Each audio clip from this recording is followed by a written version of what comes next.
Mas afinal de contas, essa comparação que nós podemos fazer entre Jesus e a pedra angular nos remota a quê? E qual é o significado da palavra apóstolo?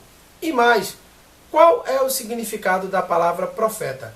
E segundo a lição que nós iremos abordar aqui hoje, o que é que o crente bem ajustado passa a ser? Se essas questões aí deixaram você curioso ou você ficou aí meio que intrigado, fica conosco, que hoje nós vamos abordar esses assuntos após a vinheta.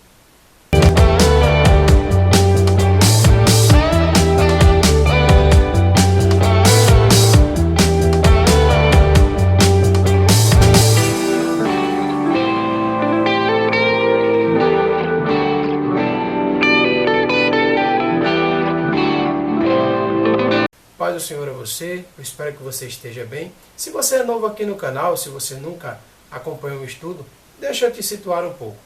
É bom que você tenha perto, ao seu alcance aí, uma Bíblia ou mesmo a sua lição da escola dominical, produzida pela CPAD, e tá com a tua Bíblia aí ao lado, para que você possa interagir com a gente e estar sempre verificando, acompanhando as leituras aqui conosco. Então hoje nós iremos abordar um tema muito interessante, que é a questão da edificação.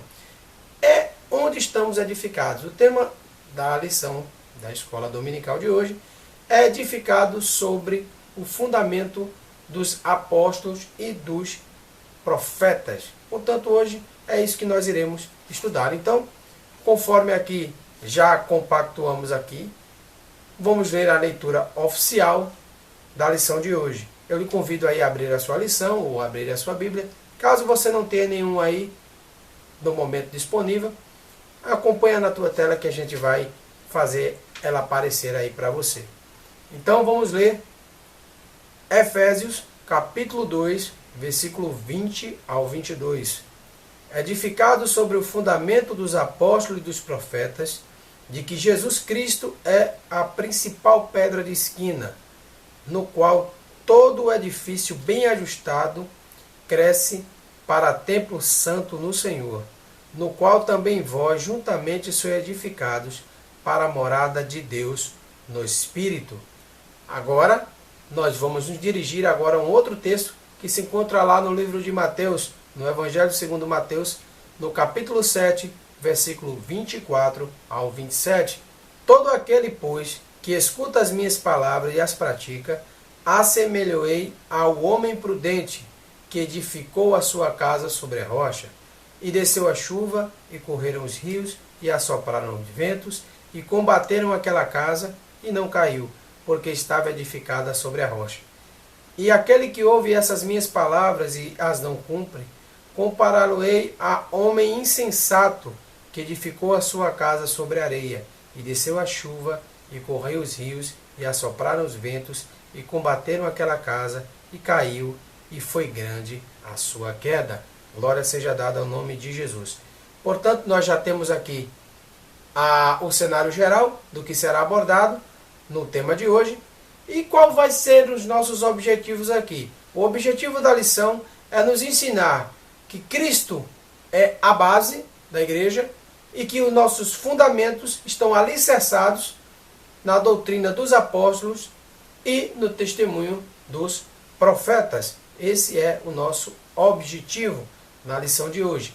Então, eu vou te convidar a abrir a Bíblia mais uma vez, ou a sua lição, no texto áureo, que se encontra no livro de Éfeso, capítulo 2, versículo 20. Vamos ler juntos novamente. Edificados sobre o fundamento dos apóstolos e dos profetas, de que Jesus Cristo é a principal pedra de esquina. Glória seja dada ao nome de Jesus. A verdade prática que nós temos aqui é simplesmente mostrar, evidenciar que Jesus Cristo é a pedra basilar da igreja, é a pedra fundamental, é a principal. E nós estamos edificados aonde? No ensinamento dos apóstolos e no testemunho dos profetas. Portanto, sem demais delongas, vamos começar a abordar aqui o primeiro tópico da lição, que tem o seguinte epígrafe: um edifício espiritual, falando já dessa comparação a edifício.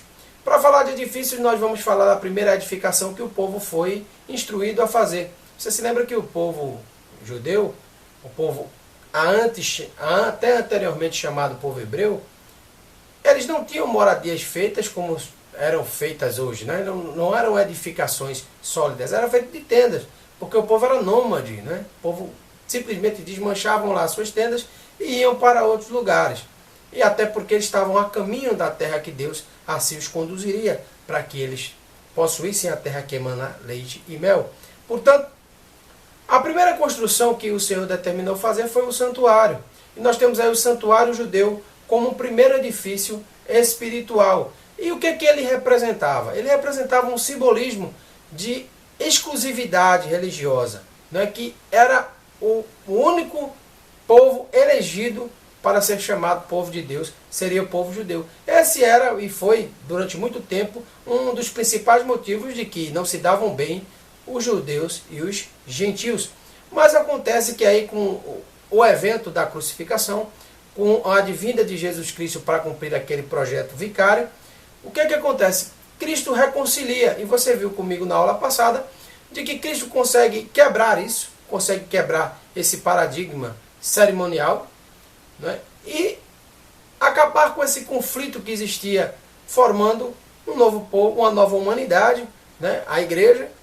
Portanto, esse empecilho, esse muro, essa divisão não existe mais.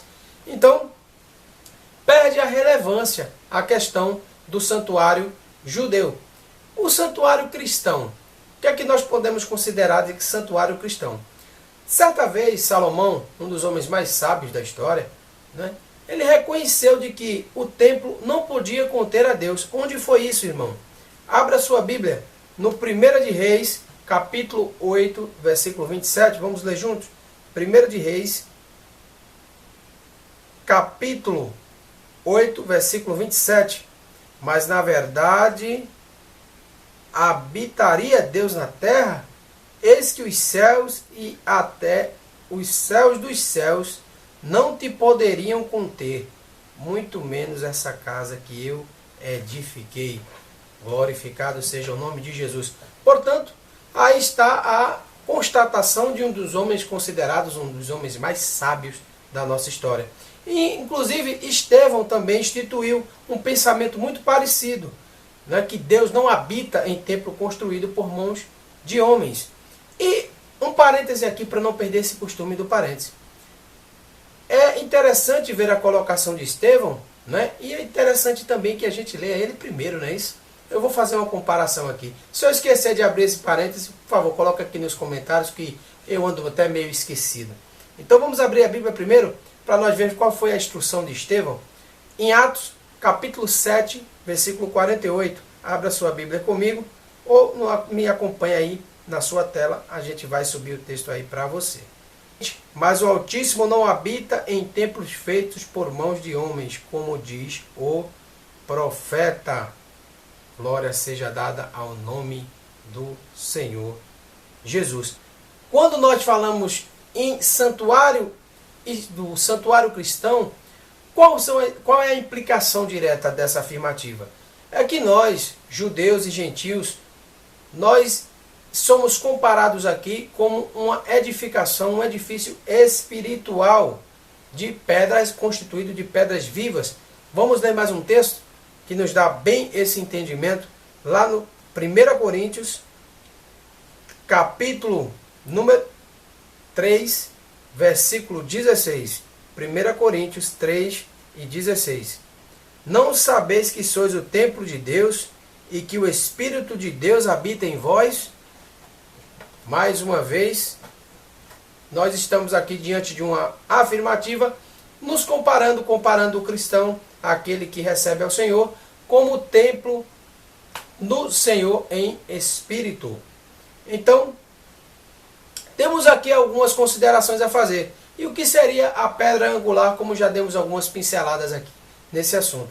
A pedra angular, a tradução de pedra angular, é simplesmente de pedra principal, a pedra mais importante, né? Porque diz que na arquitetura antiga ela era colocada no canto do edifício. E para que ela servia? Por que se colocava ela? Porque ela dava sustentação, ela unia todas as outras estruturas e dava um prumo, um direcionamento de harmonia para o resto da edificação. Ou seja, a sua importância era mais do que relevante para que toda a estrutura ficasse firme, ficasse sólida. Portanto, o maior exemplo disso, né, que nós podemos aqui tecer um pouquinho, é o Templo de Jerusalém. No Templo de Jerusalém, após algumas escavações, encontraram um monólito, um pedaço dessa pedra de esquina de 12 metros de comprimento. Ou seja, a importância dela era tremenda, que ela deveria ter uma expressividade. Eu não sei se você já leu também uma passagem onde os discípulos admiram o tamanho das pedras do templo. Era grandioso o Templo de Jerusalém.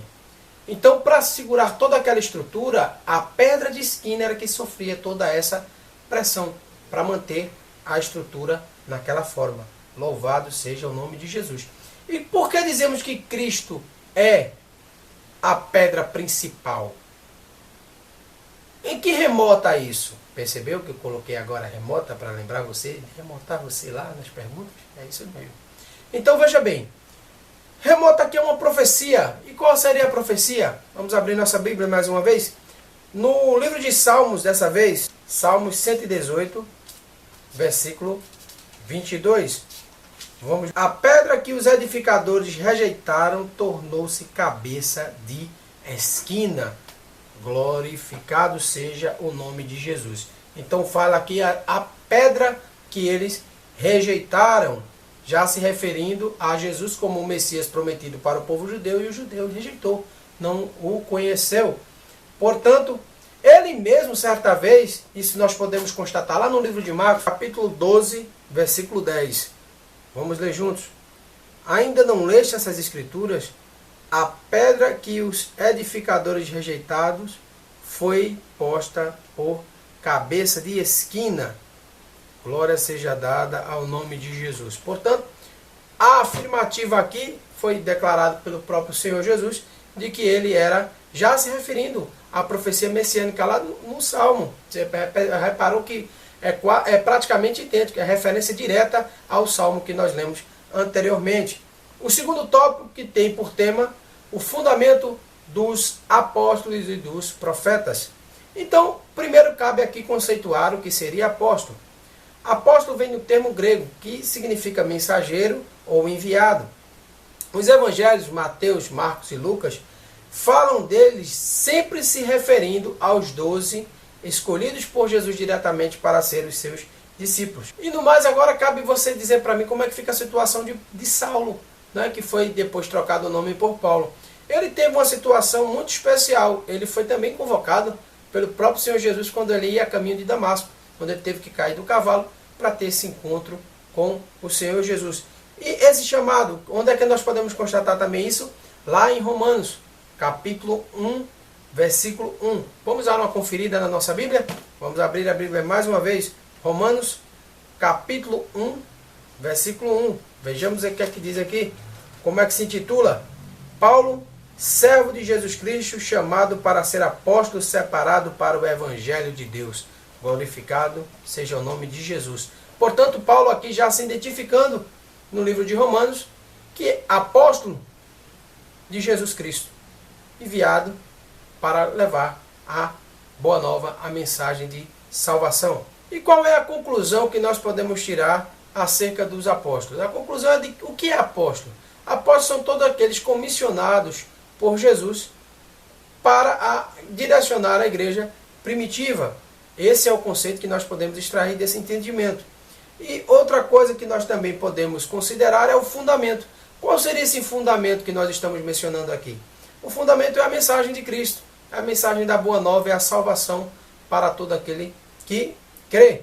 O segundo tópico, a doutrina dos apóstolos. Primeiro, cabe esclarecer que o nosso fundamento não está alicerçado sobre os apóstolos.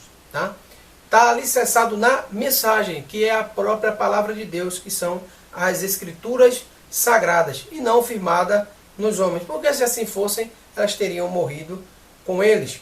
Portanto, fundamentaram a igreja. Justamente a Escritura, a mensagem do Senhor Jesus é que nos dá o fundamento, é a própria palavra do Senhor. E eles receberam isso de forma muito direta, eles receberam isso pelo próprio Jesus Cristo. Vamos ler outro texto agora, que se encontra em Romanos, capítulo 6, versículo 17. Mas graças a Deus, que tendo sido servos do pecado, obedeceste de coração à forma de doutrina a que fostes entregue. Glória seja dada ao nome de Jesus. Portanto, há de salientarmos também que se o fundamento é a palavra de Deus, é a mensagem de Cristo, ela se torna um fundamento imutável. Portanto, não se pode mudar o fundamento. É o que nós podemos também extrair na leitura de Lucas, capítulo 21, versículo 33. Passará o céu e a terra, mas as minhas palavras não hão de passar. Glorificado seja o nome do Senhor Jesus. E o testemunho dos profetas, qual seria? Primeiro, nós devemos interpretar um pouco, vamos nos deter a conceituar o que seria. Qual é o termo utilizado aqui? O termo profeta, ele significa proclamador ou intérprete. De quê? Da revelação divina. Porque o que é que acontece? É justamente a acentuar no momento de que os profetas neotestamentários tiveram essa revelação por parte do Senhor do que a mensagem que estaria oculta, de que os gentios também fariam parte de igual monta como os judeus do corpo de Cristo. Não é? Então, mais uma vez aqui esclarecendo para você de que a ordem não deixa dúvida de quais seriam os profetas a que Paulo estava aqui se referindo. Portanto, nessa compreensão de ministério oculto, estaria dizendo exatamente isso para nós, que os gentios teriam também, pertencem ao projeto da salvação, tanto quanto os judeus. Isso foi revelado, não foi ensinado por homem, mas revelado pelo Espírito Santo do Senhor aos profetas do Novo Testamento, eles passando assim também a ser considerados alicerces. Vamos ler mais um texto que nos fundamenta isso, nos embasa. A 2 de Pedro, capítulo 1, versículo 21. Porque a profecia não foi produzida por vontade de homem algum, mas o homem santo de Deus falam inspirados pelo Espírito Santo de Deus. Glória seja dada ao nome de Jesus. Agora nós passamos para o ápice da lição, que é o último tópico, onde nós vamos falar aqui edificados para a morada de Deus. Edificados para uma finalidade, para que Deus habite em nós. Portanto, o que ele quer dizer aqui quando ele fala todo edifício bem ajustado cresce? Ele mostra aqui que é um processo de desenvolvimento, é um processo contínuo de crescimento. Portanto, tanto nós como indivíduos, quanto nós como coletivos, a igreja, ela tende a, na pedra angular, não é? Assim como as construções, eu vou abrir o meu parêntese agora, veja que interessante, né? Quando ele disse, lançai sobre mim toda a vossa ansiedade, né? É justamente interessantíssima a semelhança da situação da pedra de esquina, da pedra principal. Porque toda aquela estrutura faz pressão, joga o peso, entendeu? Você está me entendendo no momento? Veja que semelhança gloriosa, né? Joga essa pressão para ela. E ela é que mantém o direcionamento, une da harmonia e direção a toda essa construção. A nós aqui comparados a edifícios espirituais para a glória de Deus. Isso é maravilhoso, isso é glorioso. E a igreja também ela deve crescer dessa forma. Ela deve crescer bem ajustada ao que Cristo já estabeleceu. Vamos ler a nossa Bíblia mais uma vez em Romanos capítulo 14, versículos 15 e 16. Mas se por causa da comida teu irmão se entristecer, já não andas conforme o amor. Não destrua com tua comida aquele por quem Cristo morreu. Não seja vós blasfemos do vosso bem. Glória seja dada ao nome de Jesus. Aqui, mais uma clara direcionamento de como se deve abalizar, no que deve se nortear todo aquele que deseja agradar a Deus com a sua vida, com os seus atos. Mas é claro que isso envolve um processo. E o primeiro processo é o processo da salvação. Uma vez que nós estamos salvos e justificados por Cristo, nós devemos nos comportar como os filhos obedientes e evidenciar os frutos do Espírito Santo. Aí agora cabe a nós darmos uma leitura na 1 de Pedro, capítulo 1, versículo 14. Como filhos obedientes, não vos amoldeis as paixões que tinha anteriormente na vossa ignorância. Glória seja dada ao nome de Jesus. Então nós temos aqui mais um direcionamento, mais um esclarecimento de como deve se portar aqui, dando base ao que nós já acabamos de mencionar nesse ponto e que nós devemos evidenciar. E evidenciar como? Onde ele fala aqui da questão do próximo. Se Deus morreu por todos nós, eu devo considerar, não devo blasfemar essa boa nova. Então, primeiro eu me amo, claro, porque a si mesmo é parâmetro. Então, tanto quanto eu me amo, eu devo amar o meu próximo. Então, isso vai fazer com que eu agrade a Deus, eu tenha uma vida buscando sempre estar bem encaminhado, bem direcionado à vontade do Senhor Jesus. E quando essa evidência ela deve ser pela vida, né? Nos nossos atos, na nossa maneira de ser, em tudo nós devemos refletir o caráter de Cristo. Portanto, a benignidade, mansidão, domínio próprio, a temperança, o fruto do Espírito descrito lá no livro de Gálatas, nós devemos amadurecê-los, nós devemos aprender mais a cada dia e estar sempre aperfeiçoando isso. Aperfeiçoar traz essa ideia de continuidade, né? Sempre nos apresentar a Deus com o melhor que nós podemos fazer, com toda sinceridade. Então eu faço o melhor hoje, amanhã eu tento fazer um pouco melhor do que fiz ontem, e assim eu vou caminhando para a glória de Deus. E nesse processo temos o desenvolvimento, até chegarmos aí à medida completa de Cristo. E depois que nós passamos a fazer esse aperfeiçoamento dos frutos do Espírito, que nós devemos buscar sempre o melhor de nós, entregarmos a Deus, sempre as nossas primícias, sempre o melhor para Deus, o primeiro para Deus, o primeiro posto para Deus. O que é que nós percebemos além dessa continuidade? Esse desenvolvimento, ele busca a medida completa de Cristo. Cristo é o patamar mais alto, é o maior, e acima dele não existe nada. Portanto, Paulo já disse também uma vez, assim como eu, sejais vós imitadores de Cristo. Então temos Cristo por medida. Vamos ver agora mais um texto no livro de Éfeso, capítulo 4, versículo 13.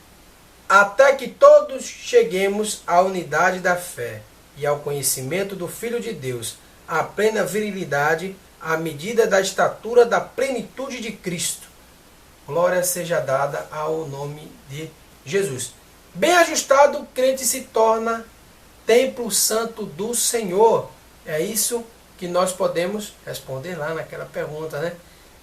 Todo crente bem ajustado, e aqui é que faz a comparação, e inclusive cabe até um outro parêntese aqui.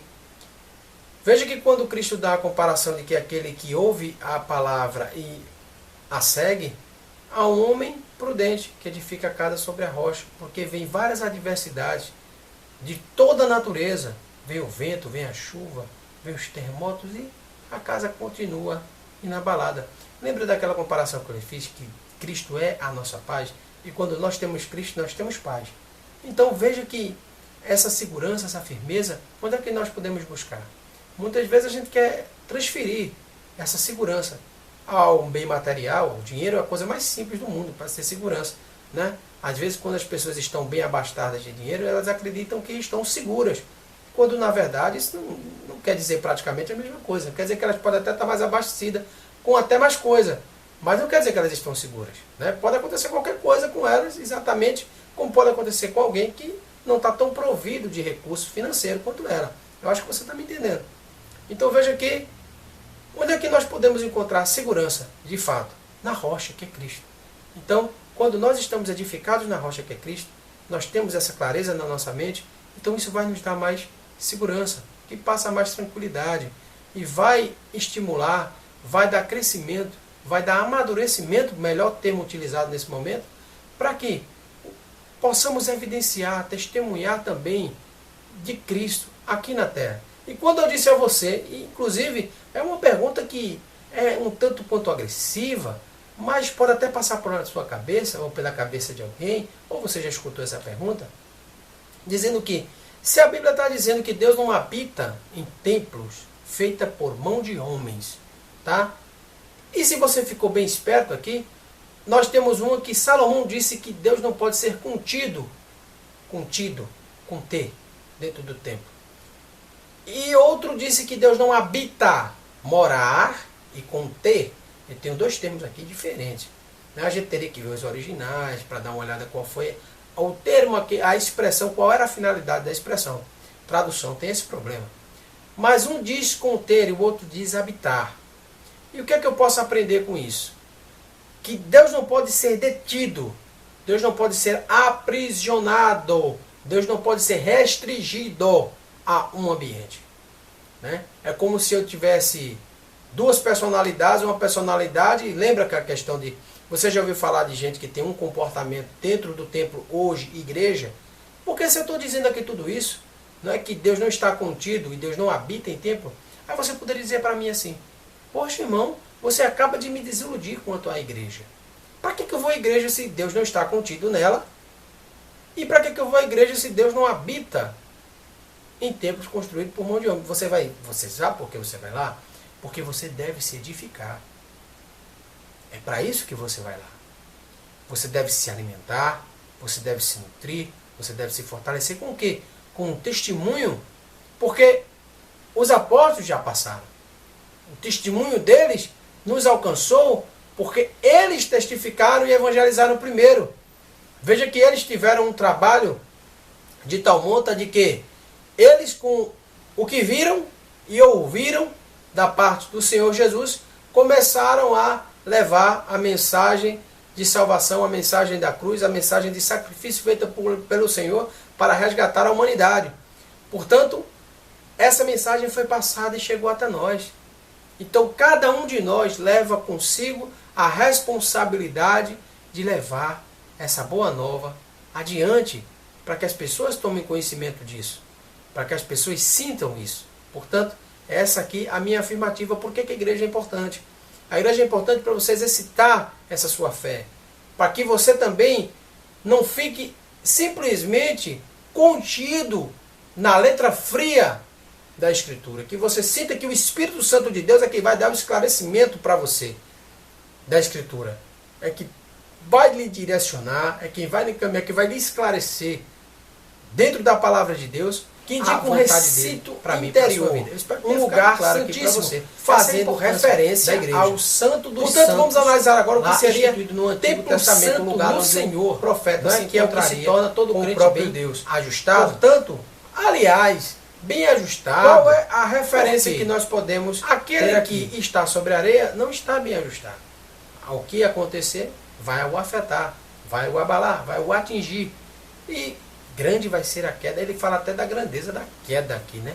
Grande vai ser a queda. Agora nós vamos ver o que nós podemos concluir aqui. E o que é que eu quero dizer para que nós possamos ter o crescimento no Senhor? Qual é o significado?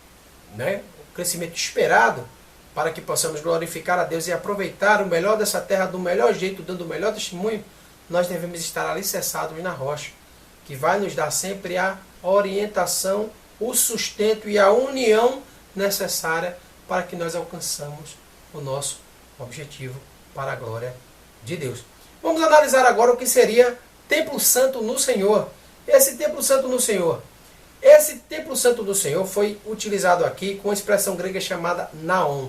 Naon tem uma característica interessante que indica interior, ou seja, uma referência a um lugar santíssimo, fazendo alusão aí, fazendo a referência direta ao Santo dos Santos, onde somente o sumo sacerdote poderia ter esse encontro, essa aproximação no recinto de Deus. Portanto, a referência agora é que nós, crentes, passamos, nos tornamos, através do Espírito Santo que habita em nós, morada templo do Senhor no Espírito. O próximo tópico é a morada do Altíssimo, onde essa palavra morada faz referência à habitação de Deus, onde Deus residia. Primeiro era no tabernáculo e posteriormente passou a ser o templo em Jerusalém. Só que está desconstruído esse conceito, está desfeito. Por quê? Porque essa habitação, essa morada, que indica habitação no sentido de permanência. Deus mora em nós e permanece conosco, numa comunhão interna com o ser humano através do seu Espírito. E essa morada ela foi transferida por meio do Espírito Santo, que veio ao mundo aqui a pedido do Senhor Jesus, que rogou ao Pai durante alguns dias para que o Espírito Santo viesse para nos acompanhar até o cumprimento da promessa, morando assim em cada um de nós, individualmente e coletivamente na igreja. Portanto, o que a gente pode concluir daqui é que a importância de nós mesmos reconhecer o nosso papel. Nós nos firmarmos na palavra de Deus, como diz a lição, e no testemunho dos apóstolos e dos profetas, para que nós possamos ter clareza da nossa fé, do quanto nós acreditamos e precisamos buscar mais a Deus e cada dia mais estar mais preparado, mais sedento do que no dia anterior, e que com sinceridade nós possamos aí estar alcançando um degrau a mais, né, na nossa caminhada, na nossa jornada como cristão. Então, não somente em um recinto, não somente em uma habitação, nós sabendo que Deus reside em nós.